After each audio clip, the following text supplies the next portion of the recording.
RFM matin ñu dalal Barthélémy Ngom 8h jot na xibaar yi ci kàllaama wolof asalaamaaleykum Barthélémy. maaleykum salaam Georges Déthié Diop di la nuyu di nuyu waale mboolem ñi ànd ak rajo Futur Média xibaar yi ñu dooree kook ñoo lank ñoo bañ daañu amalati ab manifester ni ki tey ji ci àjjuma ji doxu ñaxtu bi préfet bu Dakar nangul na leen ko place de l'Obélisque la ñu koy tàmbalee jeexale RTS ñoo lank ñoo bañ boobaak léegi mu ngi nekk di xeex yokkute njëgu courant bi fii ci mim réew di Sénégal fexe ba jëlee xale yi ca mbëbës ak it tabaxab police ca boy dugg mbëbës ñaar ciy dogal yi ministre de l'urbanisme xibaar démb askan wa dalal Abdou Karim Fofana yéege nañu ko ay doléance yu dul jeex ca Fatick moom bi ñu leen defaralee usine ba taxoon ndoxu robinet ya neex dañ doon tàccoo koy fecc waaye mel na ni dañu leen ne mbasa ndox ma delluwaat na mu meloon muy nag lu ñuy ñaawlu noppi yëkkati kàddu jëmee ci kaw autorité yi ñeenti téeméeri jàngalekat la ñu fàtte woon a fay seen salaire weeru décembre ca Sédhiou boobaak léegi nag ñuy yéglu dem nañu sax ba ne app nañ ko ba perturber njàng mi foofee njiital administration générale bu ministère gi ngànk njàng mi jël kaddu dalal seen xel ne daañu ko lijjanti ni mu gën a gaawee fàtte la woon rek jarul coow tàggat yaram des na ci ànd ak Cheikh Tidiane Diagne xibaaru aada yi Ana Rocha li ci yéene kaay yeeg moom du Mouhamed Ndiaye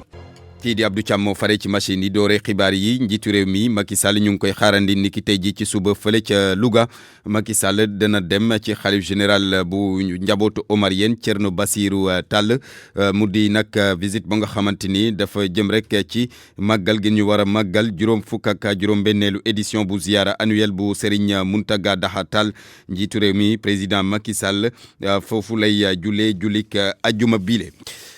daanaka li ko dalee ñaar fukki fan ak juróom-ñeent ci weeru décembre gël ci weeru novembre gële weesu ba léegi waa ñoo lank ñoo bañ ñu ngi nekk di manifester daañu amalati beneen ab manifester ni ki tey ji ci ajjuma ji ngir ñaaw lu yokkute njëgu courant bi waaye it sàkku ngir ñu bàyyi kii di Guy Marius Sagna ak ay ñooñam bi ñu teg loxo gannaaw manifester bu ñu defoon ca buntu palais de la République marche boobu nag jàppale ne préfet bu Dakar nangul na leen ko tey ji ci ngoon la place de l'Obélisque la ñuy tàmbale jeexale buntu RTS jawrin gi nga xamante ni moom la ñu dégg wàllu urbanisme ma nga woon ca Mbëbës ni ki démb jël na fa ay dogal yu bëri bokk na ci fexe ba jëlee xale yi foofu la ca Mbëbës ba it tabaxab police ci bay dugg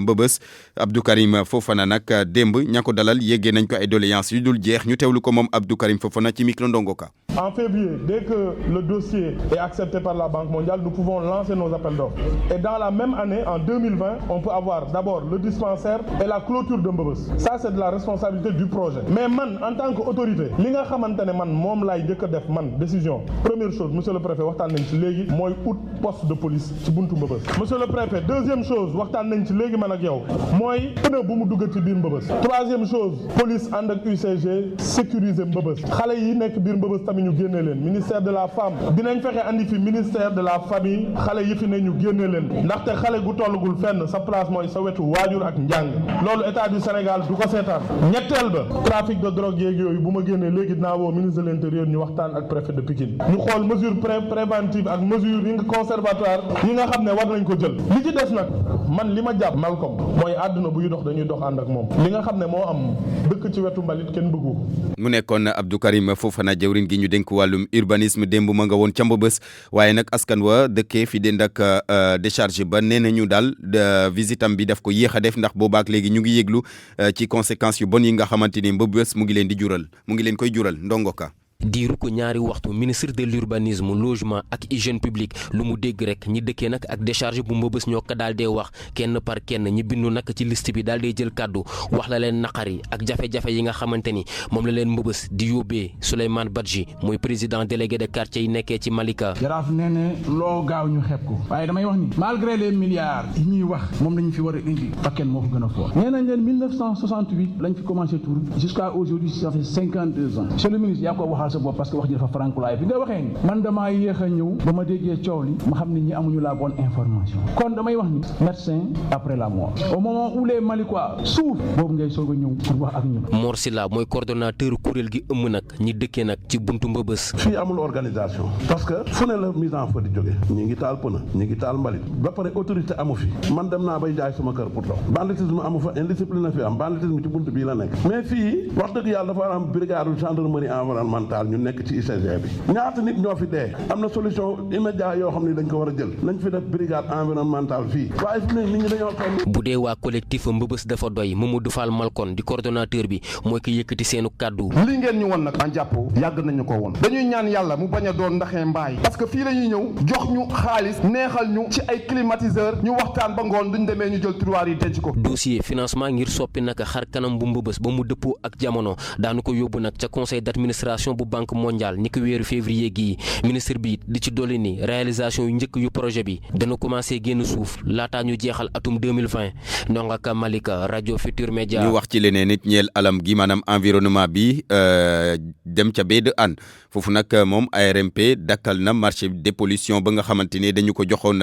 benn société allemande askan wa nag tiit lool ne lii boo moytuwul fu mu jëm du baax ndaxte ci fàtte dépollution bi rek la ñuy jublu gannaaw ŋawti ba nga xamante ne ñu ngi ko nekkee boobu ak léegi Mbacke Seck njiital ASC Yaraax ñu teewlu ko ci jokkoo beeg Seydou Nourou Ba. xam nga bërki démb ñëpp dañu gis li xew Mbour population bi génn ci tali bi daanaka jaamaarloog alkaati yi ba autorité wàcc fa di defaraat diggante yi gisoon nañ ko Cambérène l'an 2000 il y a 20 ans population bi wàcc si mbedd mi pour des problèmes d'assainissement ñun Baie de Hann nag dañu privilégié waxtaan ak kilifa yi dem nañ seeti Mimi Touré mu dalal ñu waxtaan ak ñun seeti nañ Aly Ngouille Ndiaye mu dalal ñu waxtaan ak ñun seeti nañu Abdou Karim Fofana mi yore cadre de vie mu dalal ñu waxtaan ak ñun seeti nañu directeur ONAS mu dalal ñu waxtaan nañ ak ñun seeti nañ suñuy maire waxtaan ak ñoom ñun dañu privilégié waxtaan parce que dañu gëm ni képp ku xam li nga xam ne moom la ñuy jànkonteel ci wàllu santé wérgu yaram ci wàllu liggéey ci wàllu immigration tukki bu jaarul yoon képp ku xam ne ñuy jànkonteel mënoo seetaan mbir mi. te président Macky Sall wane na ko ñooñ dañ leen seeti pour waxtaan ak ñoom malheureusement nag ñu jàmbat ko Serigne Mbaye Thiam mi nga xam ne moo yore assainissement ak ndox mi mosuñu recevoir mosu fa ñëw. benn ministre moo fa mës a ñëw visiter Baie de Hann bi mais ministre bii fi mujjee moom ba léegi tegu fa tànkam mosuñu recevoir xamuñu lu mu ciy xalaat. te ñëpp interpellé nañ ko sur la question ñun daal li ñu bëgg mooy comme marché bi tagga témbe na ñaari yoon ñu dakkal ko dagg ko ñun dañu bëgg président de la république ni mu def ak BRT bi. ni mu def ak TER bi train express régional bi def ko ci bus transport rapide yi président mu jël projet Baie de Hann teg ko ci taabalam di ko gis saytul ko boppam. mu nekkoon ki nga xamante ni moo di Mbacke Seck di président ASC Yaraax ci dépollution Baie de Hann bi nga xamante ni dafa taggat tembe boobaak léegi ñu ngoy lijjanti ci sotteegul jëm ca Fatick nga xamante ni bi ñu leen defaralee usine ba taxoon ndoxu robinet ya neex dañu doon tàccoo kay fecc waaye nag xalam demoon na bay neex waaye ndaxte ndox ma dafa delluwaat na mu meloon loolaa tax nag askan wa meer lool yëkkati kàddu jëmee ci autorités yi Aminata Goudiaby.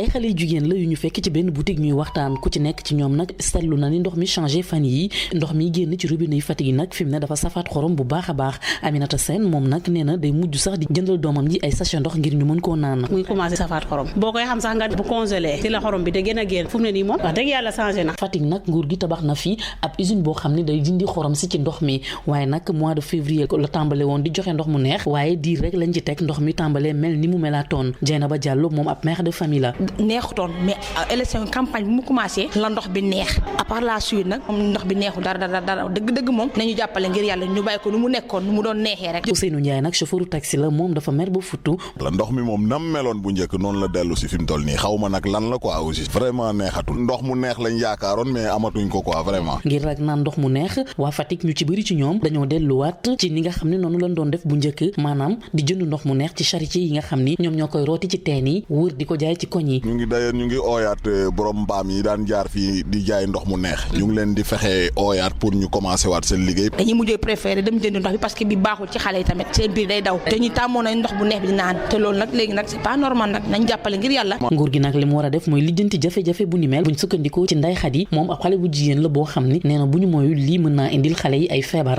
kenn mënatu koo naan métti day mel ni loo xorom métti na trop nag ñu ngi ñaan suñu président mu jàppale ñu. bu yàggul dara nag waa SONES waxoon nañu ne ab panne bu ndaw la rek ci usine boobee waaye jafe-jafe ndox mu neexul mi ngi fi ba léegi Aminata Goudiaby Fatick RFM. Aminata Goudiaby fukki simili ak benn moo bootu ci juróom-ñetti waxtu.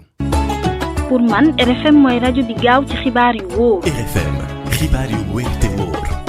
Barthélémy Ngom. ñeenti téeméeri jàngalekat lañu ay contractuels yu nekk fële ca Sédhiou dañu leen fàtte fay seen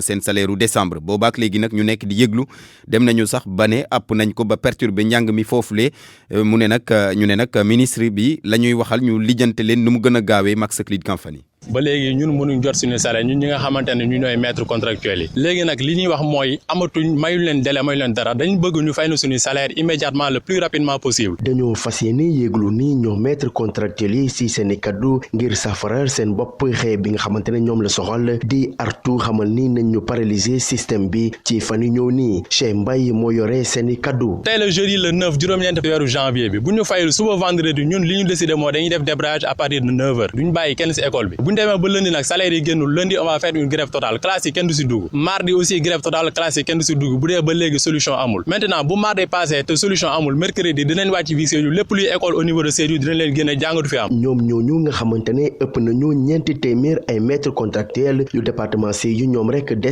te jotuñu seen salaire weeru décembre 2019 ñi ngi artu ni joriñ bu yoree wàllum njàng mi. informer population bi informer ministre bi surtout monsieur Mamadou Talla ne ko ñun fii contractuels yi au niveau de Sédhiou jusqu'à présent suñu salaire mois de décembre fayeguñu ko mais nañu jox suñu salaire dañ liggéey dignement pour jox suñu salaire nañu fay suñuy salaire am nañ ay soxla yi nga xamante ne tey mi ngi taxaw te dañ ko war a faj. ay kaddu yu dëgër yu jib rek benn fan bi nga xamante ne représentant syndicaux yi nekk ci G6 génn nañu ngir ñaawlu lu ñu mel ci bu ñu leen laajte nda bokkuñu benn langue ak représentant syndicaux yooyu Cheikh Mbaye yore kaddu maître contractuel yooyu lii lay tontu. du bokkuñ benn langue bi parce que ñu ñëpp ay enseignants la mais dañu gis ne ñoom bi ñuy def loolu ak bi ñu koy woote yëgaluñu invité wuñu si vraiment dafa mel ne dañu si beddi comme que dañu si beddi ñun dañ ne xeex bi ñun la concerné ñun ñoo koy xeexal suñu bopp duñ bàyyi kenn mu ñu koy xeexal. Sédhiou Max Euclide Kamfani RFM. njiital administration générale bu ministère gi ngànk njàng meek njàngale mi jël na kàddu ci mbir moomule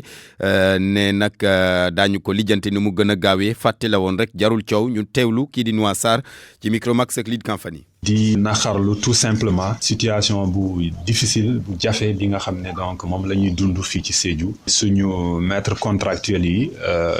dañoo am problème salaire ci mois de décembre bi problème boobu aussi c'est vrai am nañ ci responsabilité mais du loo xam ne vraiment bëgg nañ ko parce que ci fin d'année la ñu jógee ñëpp xam nañ ne engagement état yi am na période bi muy yem précisément donc mois de novembre déjà la ñu waroon a engagé salaire u décembre yi fu ñu toll ni solution bi nga xam ne moom moo mun a nekk mooy que liggéey nañu ak waa DAGE donc def nañ liggéey bi ñu war a def élaboré nañu ay documents envoyé ko banques yi depuis démb tey ci suba bi ñu jógee def nañ le tour des banques fii ci Sédhiou yeneen banques yi nga xam ne aussi Kolda la ñu nekk wala Ziguinchor contacté nañ leen pour vérifier ndax jot nañ suñu bataaxal effectivement jot nañ ko te jox nañ ñu aussi réponse yu favorable que véritablement dinañ ñu accompagner pour ñu trouver ay solutions pour le moment mun a guñu joxe ay date parce que banques yi bokkuñu kenn ku nekk aussi am na ni ngay analyser situation bi mais yaakaar nañ ne d'ici demain dina am banque yoo xam ne dinañ mun a jël en charge seeni clients li ñu bëgg a wax enseignants yi mooy que vraiment comprendre nañ bu baax seen jafe-jafe yi donc ñu ngi leen di rassurer di leen naan véritablement lépp luñ mun dinañ ko def donc démb ñun fii lañ nekk pratiquement jusque tard dans la nuit donc bu fekkee quelle que soit véritablement la solution donc on fera les sacrifices nécessaires pour que ñu dépasser situation bi. mu nekkoon précision wu kii di Noa Sarr di njiital administration générale ak it wàllum équipement ga nekk ca ministère gi ñu dénk wàllum njàng mi ci situation ñeenti téeméeri jàngalekat yooyu ca Sédhiou nga xamante ni dañoo des boobaak léegi jotaguñu seen payooru décembre dem ca Kaffrine ba tey des ci njàng mi Kaffrine ba nga xamante ni daal taux de scolarisation ci téeméer boo jël daanaka ci juróom fukki ya rek la ñu toll muy nag loo nga xamante ni métti na lool autorité ya fa ngànk njàng ma gouverneur région ba daal di yëkkati kàddu ne lii bokk na ci li ko waral abri provisoire yi ak it ñàkkum ay jàngalekat Jean-Baptiste Koli lay wuyoo ñu teewlu kook Omar Ndiaye. wàllu jàng ak jàngale Kaffrine moom daanaka am na ci jafe-jafe ndax ba léegi li ñuy soxla ci maanaam ci élèves yi dem ci biir école léegi ba léegi amaguñ ko ndax taux de scolarisation bi taux brut de scolarisation matagul 50%. donc boo jëlee taux boobu xam ne Sénégal am na zone yoo xam ne dépassé nañu 100%. am na zone yoo xam ne c'est 102%, am na ñu nekk à 60 ñu nekk à 80 waaye ñun suñu taux dafa xaw a néew lool na environ 40 et quelques %. léegi néew na loolu lu mu wane rek mooy am nañu jafe-jafe am na 2 ans ci gannaaw delloo nañu plus de 3000 élèves dañ leen delloo seen kër ndax ñàkk enseignant am nañu des problèmes ak abri provisoire yi waaye nag abri provisoire yi ñu ngi ciy liggéey xam naa fi ak peut-être 2 ans dina disparaître très rapidement. am nañu problème tamit tabax ay école am nañu problème lycée waaye mën naa wax ne nag lycée moom daanaka Kaffrine bokk na ci région yi nga xam ne dinañu am li ñu ne li nekk lycée bu bees la en tout cas terrain bi am nañ ko ba pare xam naa ni fii ak ay weer dañ ko commencé. ñu wax ci tiis bi Cheikh Tidiane Diagne teyil salaam meñ ñu wax ci tiis bi Cheikh Tidiane mu dip génnub àdduna kii di Ibrahima Diakhaby nekkoon taskatu xibaar fii ci l'Observateur génn àdduna démb gannaaw feebar bu ko daaneloon. Groupe Futur Média jaare ci sama kaddu di ko jaale njabootam jaale ko it mboolem taskatu xibaar yi nekk fii ci Sénégal ñaan yàlla suuf woyof ci kawam Ibrahima Diakhaby bu l'Observateur mi génn àdduna ni ki démb gannaaw feebar bu ko daaneloon. na nga def sant yàlla Barthélémy Cheikh Tidiane acca ñu tàmbali jàmm la rek bu ñu amul woon jàmm xëy na maak yow loolu du ci am waaw baax di profité tamit ci antenne bi di jàlle Ibrahima Diakhaby ni nga ko waxee léegi rek di am tiis bi nga xam te moom moo daal di dal ci njabootu Futur Média bett ñu loolu waaye comme on dit rek yàlla moom bu xasee bu bëgg moom ñëpp a ñàkk yàlla na ko yàlla yërëm te xaare ko àjjana firdaws amiin ñu daal di dooree xibaaru tàggat yaram beeg Racine Coly mi nga xam te doomu Sénégal nekkoon ci OGC Nice ci championnat bu France moom nag daal dina bawoo foofu wutali championnat bu Portugal équipe ba mu dem nag dañ ko fa daal di àll di Famalicão jamono gi féetee si ñetteelu place bi ci classement bu championnat bu Portugal moom nag di Racine Coly daanaka lu ko Patrice Vieira daal di utiliser foofule ci équipe ba boobule di OGC Nice daanaka bëriwul ba tax na fi mu toll nii ñu abale ko xëy na mu gën a mën a am temps de jeu bu loolu weesoo ñu daal di wax Super Coupe d'Espagne nag gulet ñu koy amal ca biti réew ca Jeddah ca Arabie Saoudite lañ koy daal di amal coow li bëri loolu waaye teewul ba tey tournoi bu ma ngay wéy lii di final bi nag xam nañu diggante kan ak kan la Real Madrid ak Atlético Madrid di derby Madrid moom mooy daal di am niki dimanche gi la ko war nag moo di démb ci ñaareelu demi-finale bi ñii di waa Atlético Madrid dañoo daal di am ndam 3-2 seen diggante ak ñii di waa FC Barcelone leneen li nga xam te daal mën nañ ko ci wax moo di google match daanaka sax dañoo daal di dëpp mbir yi ba ci mujjantal ñi nga xam ñoo di colchoneros yi daal di am kon bokk ndam ba jamono gi ñu bëri sax ñi ngay laam-laamee ni ci di Valverde boo mooyul danañ tekki nombal tànkam foofule ca FC Barcelone. am na xibaar yu ma jot ne moom tekki nañ ndombu tànkam. waaw ñu ngi koy wax fu mu toll nii entraîneur adjoint bi moo fas yéene. voilà je sais pas si c'est confirmé. waaw ñu ngi koy wax ndax fi mu toll nii ñun dugg nañ si site spécialisé yëpp. gisaguñu benn bi nga xamante ne daal dina dëggal lu ni mel. waaye lu ci mënti am rek jàppaleen ni bu amee itam du doon li nga xamante ne dana bett askan wi. ñu daal di wax ci mbirum Harry Kane moom mi nga xamante ni moo di attaquant de pointe lii di Tottenham moom nag fileek weeru avril bii di ñëw du football la ko waral moo di déchirure bi nga xamante ni daal naka am ci li nga xamante ni moo di pooj bi ba tax na fi mu toll nii dana amal ab opération ñoom sax di équipe boobu di Tottenham ni ki ëllëg danañ taseek ñii di waa Liverpool bu Sadio Mané féetee ci boppu raw gàddu gi ñi nga xamante ni ñoo di waa Tottenham nag ñoom jamono gi ñi nga féetee ci juróom-benn place bi ci classement bi ñu daal di dellu suñu réew waxtaane wàllum pays ak fédération sénégalaise bu natation ak sauvetage jamono gi di tàggat li nga xamante ni daal ñoo di seen i technicien ngir ñu gën a mën a kon bokk xam li nga xamante ni daal moom la ñuy daal di amal ci mbir moom la fi mu toll nii sax benn expert bu bawoo ca Canada moo daal di ñëw di leen former nee nañ nag yëf yi incha allah dana daal di jeex ni ki ëllëg waaye laata loolu dañuy déglu secrétaire général bu fédération sénégalaise bu natation ak sauvetage di Lamine Ndoye ci micro Pape Besdiba. objectif bi maanaam formation bi dañ koy def daal di chaque année daal daan nañu organiser ay formation pour que suñuy membres yi ñi nga xam ne dañoo bokk ci ñun ñu mën a daal di yokk daal seen xam-xam bu màcc ci jëm ci entraînement pour yokk niveau sportif yi feykat yi ñu nekk ci suñu dëkk donc looloo tax ñu am expert bu jógee Canada donc qui est un expert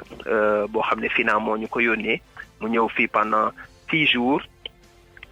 daal di yokk xam-xamu entraînement wu suñu cadre yi loolu daal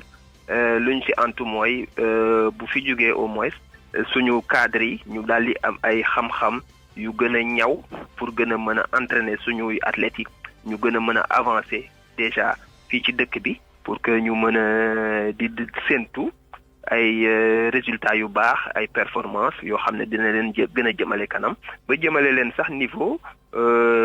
nageur équipe nationale ba mën a performer pour défendre suñuy couleur ci bu ñu génnee bitim réew. ok mi ngi noonu mbirum pays nag lañ doon wax ndax mën nga ko ba tey baax na. jërëjëf Cheikh Tidiane Diagne. tàbbi ci xibaaru aada yi dalal ci Anarocha. maa ngi leen di nuyu mbokk yi ñu daal di wutali tey jii Thilmakha Mbayol ca département bu Tivaouane foofee nga xamante ne ay ndaw ñoo daal di regroupé wu ci ab association ngir sukkaliwaat aada ak cosaan gi ci Kayoor gi ci noonee daal di leen ci organiser ay veillées culturelles ngir wane yenn ci talent yi nga xamante ne ñu ngi fa reportage Cheikh Anta Diop. Thilmakha Mbakol tey jii de nekk dëkk boo xamante ne dëkku cosaan la ne fii la la Dior Diop soxee ko tey jii ndaw ñi lu jëm ci wàllu cosaan bëgg nañu ko lool ba tax na nag ñu doon amal nag ay guddi yoo xamante ne dañ koo jagleloon ndaw ñi ngir nag wane si lépp loo xamante ne cosaan la ci dëkk bi di Thilmakha lu mel ni taaxuraan. mu ne dégg naa lu ma gëmul am dégg ngeen ko bu kii dam na gaynde ca fajar yor balaay nekk. ay xale yoo xamante ne wane nañ fa seen manoore ci wàllu way ak pecc. kon ñu bàyyi ñaasa liñ koy gis nii jàng la gëm yàlla dafa dogal nag mu bëgg musique di ci yëngu. dama la bëgg ani mbay yow doo jomba ñaaw. Cheikh Ibrahima Ndiaye mi nga xamante ne moom moo fa amal veille culturelle yi de bu Thilmakha gis ne tey jii ñu xarañ génn nañu fii. veille culturelle bi li taxoon ñu organiser ko mooy dañu bëgg a bégal ndaw ñi. Thilmakha dëkku cosaan la dëkku boo xam ni ku nekk Sénégal xam nga ko donc yàgg na génne ay taaxuraan fi la sosoo. voilà taaxuraan fi la sosoo tey xale bu jigéen boobu doon def prestation bi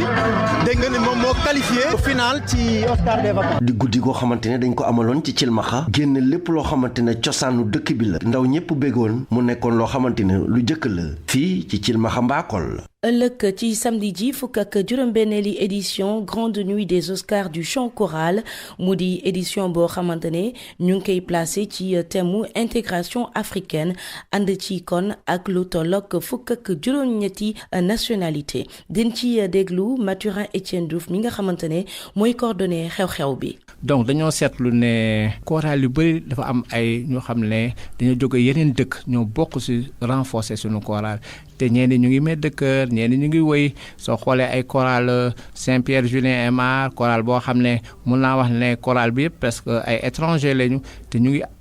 liggéey bu am solo ci woyu chant choral donc loolu moo tax ren ñu bëgg leen ñu tuddee Oscar bi Oscar intégration africaine pour que pays africains yi yëpp ñu mën a lëkkaloo génnee seen culture pour que